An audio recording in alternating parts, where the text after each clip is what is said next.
വിശുദ്ധ ലൂക്കാ എഴുതിയ സുവിശേഷം അധ്യായം 10 വാക്യങ്ങൾ 17 മുതൽ 22 വരെ.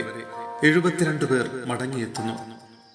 72 പേരും സന്തോഷത്തോടെ തിരിച്ചു വന്നു പറഞ്ഞു, കർത്താവേ, നിന്റെ നാമത്തിൽ പിശാചുക്കൾ പോലും ഞങ്ങൾക്ക് കീഴ്പ്പെടുന്നു.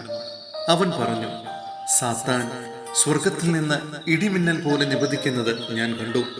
ഇതാ, പാമ്പുകളുടെയും തേളുകളുടെയും ശത്രുവിന്റെ സകല ശക്തികളുടെയും മീതെ ചവിട്ടി നടക്കാൻ നിങ്ങൾക്ക് ഞാൻ അധികാരം തന്നിരിക്കുന്നു. ഒന്നും നിങ്ങളെ ഉപദ്രവിക്കുകയില്ല.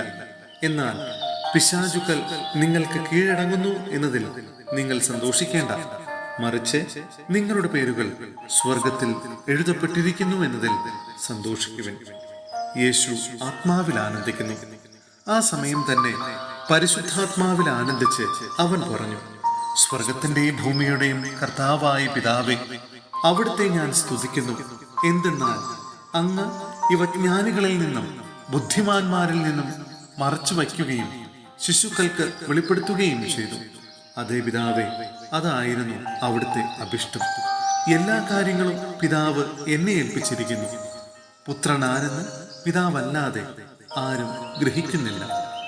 പിതാവ് ആരെന്ന് പുത്രനും, പുത്രൻ ആർക്ക് വെളിപ്പെടുത്താൻ ആഗ്രഹിക്കുന്നവോ അവനും അല്ലാതെ മറ്റാരും ഗ്രഹിക്കുന്നില്ല.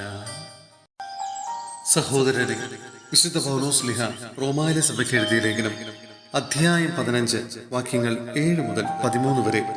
ഐക്യത്തിന് ആഹ്വാനം. ആകയാൽ ദൈവമഹത്വത്തിനായി ക്രിസ്തു നിങ്ങളെ സ്വീകരിച്ചതുപോലെ നിങ്ങൾ അന്യോന്യം സ്വീകരിക്കുവിൻ.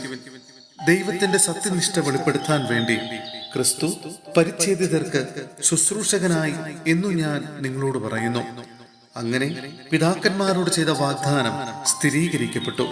കൂടാതെ ദൈവകാരുണ്യത്തെക്കുറിച്ച് വിജാതിയർ അവിടുത്തെ പ്രകീർത്തിക്കുന്നതിനിടയാവുകയും ചെയ്തു. ഇങ്ങനെ എഴുതപ്പെട്ടിരിക്കുന്നു, ആകയാൽ വിജാതിയരുടെ ഇടയിൽ ഞാൻ അങ്ങയെ സ്തുതിക്കും, അങ്ങയുടെ നാമത്തിന് കീർത്തനം പാടും. മാത്രമല്ല, വിജാതിയരെ, നിങ്ങൾ അവിടുത്തെ ജനത്തോടൊത്ത് ആനന്ദിക്കുവിനെന്ന് പറയപ്പെട്ടിരിക്കുന്നു. സമസ്ത വിജാതിയരെ, കർത്താവിനെ സ്തുതിക്കുവിൻ, സമസ്ത ജനങ്ങളും അവിടുത്തെ സ്തുതിക്കട്ടെ എന്ന് മറ്റൊരിടത്തും പറഞ്ഞിരിക്കുന്നു. ജസ്സയിൽ നിന്ന് ഒരു മുള പൊട്ടിപ്പുറപ്പെടും. വിജാതിയരെ ഭരിക്കാനുള്ളവൻ ഉദയം ചെയ്യും. വിജാതിയർ അവനിൽ പ്രത്യാശ വയ്ക്കുമെന്ന് യെശയ്യായും പറയുന്നു. പ്രത്യാശയുടെ ദൈവം നിങ്ങളുടെ വിശ്വാസത്താൽ സകല സന്തോഷവും സമാധാനവും കൊണ്ട് നിങ്ങളെ നിറയ്ക്കട്ടെ. അങ്ങനെ പരിശുദ്ധാത്മാവിന്റെ ശക്തിയാൽ നിങ്ങൾ പ്രത്യാശയിൽ സമൃദ്ധി പ്രാപിക്കുകയും ചെയ്യട്ടെ.